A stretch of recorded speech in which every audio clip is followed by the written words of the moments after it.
Imagine spending years around the same people, doing everything together, supporting each other, being there for each other, growing up together basically.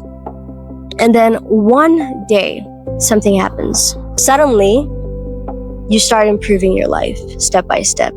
You start to become more disciplined, become more focused, more ambitious, and just more driven to do something with your life. And then, for some reason, suddenly, the people who used to cheer for you seems a bit different, a bit off somehow.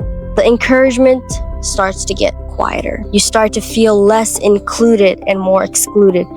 And the jokes start to hit harder, and the support starts to feel sort of conditional. And you ask yourself why? Why is it like this? Are people secretly plotting against you? Have you just finally seen their true colors? Have they been scheming against you? Or something else even deeper happening? Now, if you're experiencing something like this, you're probably asking yourself a very painful question. Why do the people closest to me seem uncomfortable with my growth? Now, a lot of people answer this question the wrong way, and they start to assume that people are jealous. They are fake and they are manipulative, and everyone is just trying to tear you down. But the truth is way more uncomfortable than that, because the psychology behind their reaction to your growth isn't just happening inside of them. It happens inside of you too. It exists within you also. And once you understand that, you'll never look at success, friendship, or human nature the same way.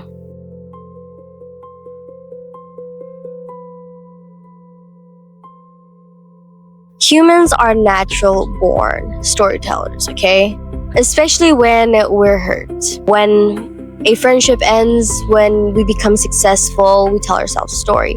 When a family member discourages our goals, we tell ourselves a story. And when someone's energy changes, when after we improve our lives, we tell ourselves a story. And the easiest story that we could come up with is that they didn't want me to win. This whole time, they didn't want me to win. It's a satisfying explanation because it protects our ego and creates a villain. And it turns a complicated situation into a simple one. But reality is rarely that clean. It's rarely that clean. Most people aren't waking up in the morning plotting your downfall. The world doesn't revolve around you the way that you think it does. What's happening is that most people are just simply reacting. They're simply responding to emotions that they do not fully understand. Because before we assume someone is secretly against us, we need to understand an uncomfortable truth about being human. And it's a truth that affects every single person who is watching this video, including you.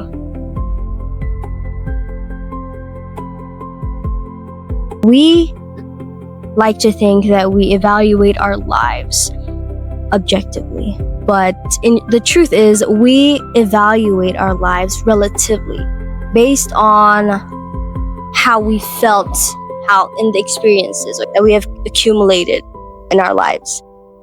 So, let me give you an example. You earn $1,000 while as your friend earns $100. I want you to remember how you feel in that moment. That feels one way. Now I want you to imagine you are still earning $1,000 while as your friend earns $10,000 right now. You see, you still earn the $1,000, but you have a different feeling in this situation now. Your income did not change, but your emotional experience did. And the reason for this is because we are comparing ourselves constantly with others, okay? Your brain asks you, how am I doing compared to everyone around me?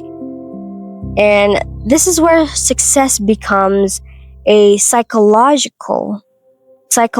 complicated, because when people see you growing, they aren't just seeing your progress. That in itself is giving them information. They are receiving information from that about themselves. Because your success silently asks a question that they may not want the answers to yet. The questions as to, why haven't I started? Why did I quit? What is stopping me exactly? And what more can I do? What is the difference between me and that person? And suddenly, your progress becomes a mirror. And not everyone enjoys what mirrors reveals to them.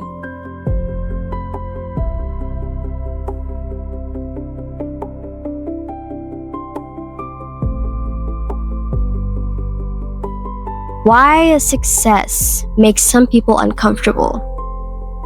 So, when you improve your life, something unexpected happens. You become evidence to others, evidence that change is possible, that your accomplishment is possible, evidence that actions matter, evidence that excuses aren't always permanent, and that can both inspire people and threaten them. Because every person who sees your growth faces two choices. One, they can use your growth to inspire theirs as their motivation, or they can choose to protect your ego and just tell themselves, oh, he got lucky. They were just so obsessed about that. That's why they ended up that way.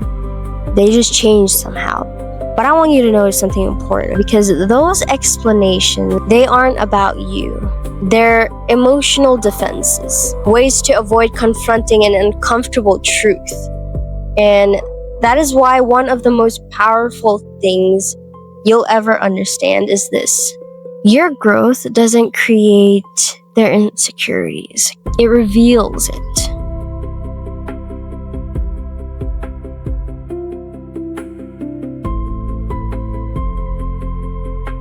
Now here's where the conversation gets uncomfortable, because, well, it is always easier to analyze what is in front of us, to analyze others, and much harder to analyze ourselves. Because think about it. Think about someone who achieves something before you.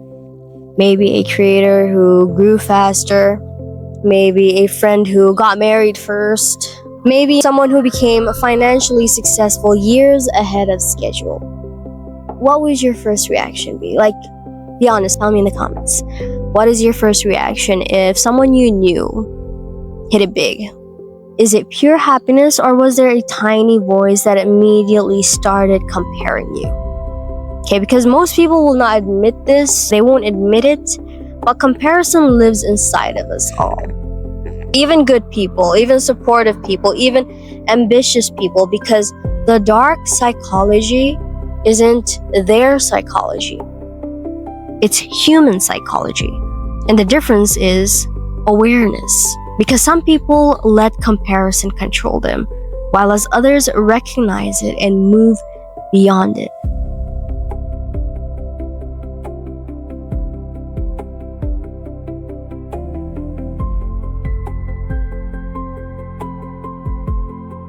Now, I don't want you to get the wrong impression of this, okay? You can compare yourself to others, and also people can compare themselves to you and genuinely still be happy for your success and genuinely support you. But comparison is always going to be there, whether you want it or not. One of the hidden truths about success is that it reveals relationships for what they truly are. Not really destroy them, just reveal them, okay? Because healthy people usually do four things, okay? Even though they are gonna compare themselves to you, they will celebrate your wins genuinely, and they will challenge you honestly. They're not going to compete with your success, and they are gonna feel inspired. While as the unhealthy, toxic side, other side people are going to compare themselves to you constantly. They're going to minimize the achievements. They're going to make passive-aggressive comments that may not seem a compliment, but also seem like compliments. And their behaviors are going to change drastically when you start succeeding. But here's an important nuance to this. This doesn't automatically mean that these people are bad people. No. The real difference is whether they take responsibilities for these emotions that they feel.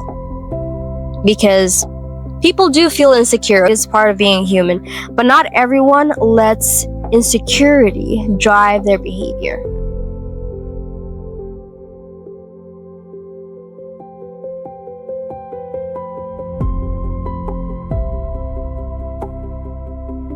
Let's go over there. Now, the painful thing about growth is that not everyone comes with you. And this is not because someone was evil or because you are superior to them. No.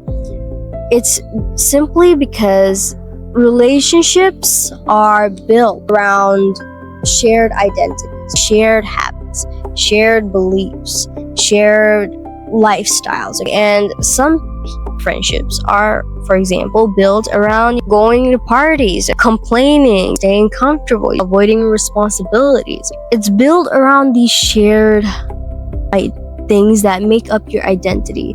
And sometimes your identities just evolve into different paths. And that doesn't make anyone the bad guy. So when your identity changes, the relationship naturally changes too. And sometimes what people miss isn't the old version of you, but simply the version of you that fits the role that they were comfortable being around, confiding in, spending time with. The version that made them feel safe. The version that never challenges them to be better than they are, the status quo. And some people just miss the old version of you because that old version just made them comfortable. Now, the biggest mistake that you could do after learning all of this is becoming paranoid. Assuming that everyone is out to get you, assuming that every criticism is jealousy, assuming that every disagreement is someone's trying to sabotage you, and everyone is conspiring against you. That is not wisdom. That is fear disguised as wisdom. What I want you to do instead is to pay attention. Pay attention to the ones who get inspired by your growth, by your success, by your achievements.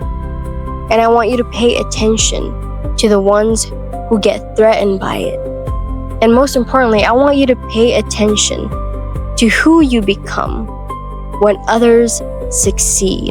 Because maturity isn't measured by how you handle your own success. It is measured by how you handle someone else's success.